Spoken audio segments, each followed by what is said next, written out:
If you're watching Game of Thrones reruns, this or is Outlander, this is perfect. Hi guys, welcome back to Craft Beer Club. We're trying a couple of selections from the oldest brewery in the world, Weihenstephaner. Check it out.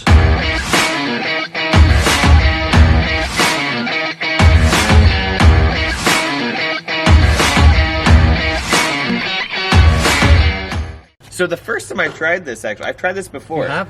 I have tried this before. I've tried this before a couple years ago. I was at this house party. The husband of the woman that we knew, he was trying to impress us. So he usually drink Blue Moon, and he was like, let me give you something better. And he basically described this beer as what Blue Moon wants to be. He had a cooler full of this stuff. It was nuts. I find it amazing that this is from the year 1040. This brewery has been operating since 1040. So in 20 years, it will be celebrating its 1000th birthday. That's crazy. So I'm hoping this is good, because you'd think after 1,000 years of making it, you've probably got the recipe right. 1040? 1040. My God, that's such a long time. The brewery at this site has been operating since at least 1040. At least, so probably before. Probably before, and that's just when they got the .com registered. This is the Heffer Weiss beer, 5.4% and 14 IBU. Ooh. It's a golden yellow wheat beer with fine poured white foam. Smells like cloves, yep, for sure. Impresses people with its refreshing banana flavour. It's full-bodied with a smooth yeast taste, and it's brewed according to centuries-old tradition. Banana flavor? Banana. I do not. No, not banana. Remember banana. Banana. I don't remember a banana flavor. Yeah. Get it in there. Historical shows that I watch, and how they're probably in the background there somewhere, like in a village, making this stuff. You always pour less than I. Don't go too much. Oh no! Oh, now it looks pretty. Now it looks pretty. Now it looks feel nice. bad now. That's what you want. You want like one drip to go down. That's it. That's all you want. That's the perfect pour. It looks like an ice cream at the top. We're gonna be I can smell a European cellar from your childhood. I don't know what a European cellar smells like. You do now. I mean, if you put it that way, it doesn't smell great. It doesn't smell like a great. It doesn't smell like an place American cellar, does it? An American cellar would probably smell worse, I think. Well, I feel like the Blue Moon is almost the American homogenized version of these kinds of beers. And so when we taste it, it's like, oh yeah, it reminds me of Blue Moon, because that was the first one that we had that was this type of beer. But I guess that's just copying some of these very, very old European beers. 1040. 1040. This is great, though. This is fantastic. I get a taste of cloves. I feel like if we did have some orange, or even just like a drop or two of orange, like just fresh squeezed, that would be fantastic. I know a lot of people don't like fruit or food in their drinks, but it's like there's a point to it. It unlocks those flavors, and it does change the flavor of the beer, and it does make it taste a little bit different, and kind of adds that citrusy feel to it. Like, it has a key, and it unlocks the flavor inside the beer. So that's why it's important to have those things in there if you want that extra kind of like nugget of flavor. But it does taste a lot like a Blue Moon, but I think this is better than a Blue Moon. And not a lot of bubbles again on this one, but a nice tight head. You didn't etch the bottom of the glass, did you? You learn. I did watch the video. If you guys want to watch that video that Shane made about why bubbles happen in beer, click right here. Right here. This is great, though. This is fantastic. This is a beer that's like a little heavier, but not in a bad way. This will get you where you want to be. Yeah. Fast. So I feel be like careful. It's quite a sophisticated flavor profile, so it might scare some people. I'd say give this a shot if you like Blue Moon and you want to try maybe some of the originators of that. But if you're into fruity beers or lighter beers, I don't know if you're going to drink a lot of these.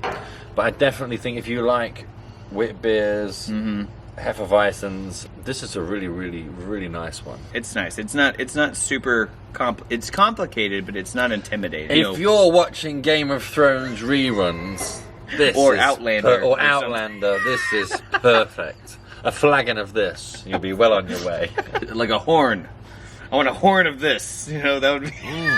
Next time we gotta get horn mugs. This tastes great. If you live in a castle, then this is what you're breaking out on a Friday night. That's fantastic. For sure. I like good, solid beer.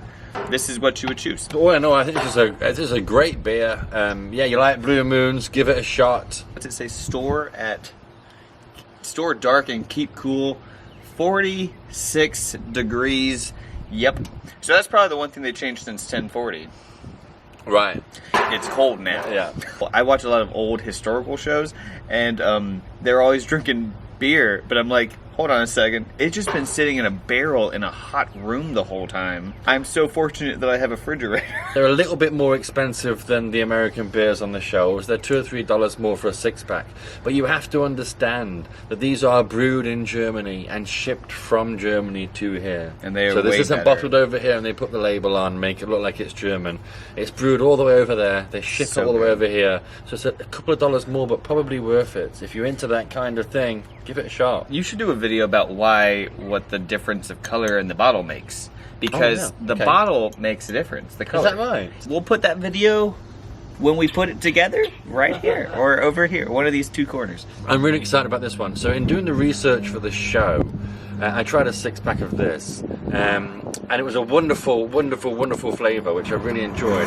And what I did notice was the next day, I didn't really get that fuzzy feeling from drinking lots of beer. It felt like this purity law they're talking about. It's brewed according to purity law 1516. There's something in that. 500 years of this purity law. I don't know. I think maybe it's the simple ingredients. How they've made it doesn't have a lot of different flavours, I don't know, but I was not fuzzy or hungover the next day. It says good beer takes its time. Long storage for this one. Hoppy notes, fresh spicy taste. This has won gold upon gold upon gold at beer awards over the years. This is their original premium, I think their Helles style beer. Really, really fantastic. I can't wait for you to try this one, Nick. Oh, I got more that time. Maybe. I'm trying to make up It's for it the now. foam just I'm looks trying to make more. up for It's it. deceiving, I think. And so we're trying the blue one, the main one that's predominantly blue right now. This one. We're trying this one first. Or now. It's This- lighter than the last one, it looks like. This to me is like a good European German lager beer. This is Oh yeah. a classic. And I'll say, if this was a new beer that someone came out with, you probably think, oh man, whatever. But saying that this has been going for so many hundreds of years, I think this is quintessential beer. This one, it's like very foundation. It feels like this is what the original recipe was like when they originally made it. If that's what you're into, then It's clean, it's what you're gonna like. it's smooth, it's refreshing. It feels like every other kind of American beer that we taste and we take for granted stands on the shoulders of beers like this. Stands on the shoulders of things. That's just such a... I love giants. I love the idea of giants, so that whole phrase just... It gets me. This is like what other beers are made of, Yeah. Like other beers come from this recipe. Any beer that has oranges in it, that's where this came from. Weihenstephaner. Weihenstephaner. That sounds more German, right? I'm trying to channel my inner German. Weihenstephaner. I don't know. I'm not sure. I'm just referencing a bunch of historical documentaries at this point. And Indiana Jones, I think. Crystal clear in look and in Freaking taste. good. It's so freaking delicious. Reminds me of being sat in an art cinema or something, having a Havarti cheese sandwich. What? Now you're just speaking English things I don't know about. What's a Havarti G sandwich? Cheese. Who's Havarti G? Who's Cheese is a type of cheese. And why did you take his sandwich? Halloumi. Isn't he upset? They maybe invented beer. Did they invent beer?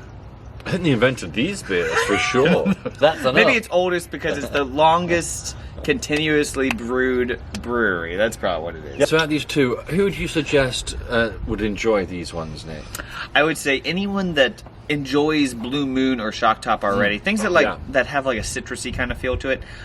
These do not taste exactly like those by any means, but it definitely, you can see the difference and the similarities with them. You can tell that like Blue Moon and Shock Top kind of came from this sort of origin, this idea. If they've really made a point to brew it in Germany, however much it costs to brew it in Germany, and ship it over here, however much it costs to ship it over here. And so if it's maybe $2 more on a 6-pack, that's probably a very good reason why. But it's worth it. Give it a shot. We're ordinary guys, and this is extraordinary beer. you need to give this a shot. The ancestry of lots of modern beers right here, and a couple of bottles from Weihenstephaner. We highly recommend it. Thank you for watching. We'll see you next time on the Craft Beer Club. Make sure you subscribe, and I'll see you soon. Cheers.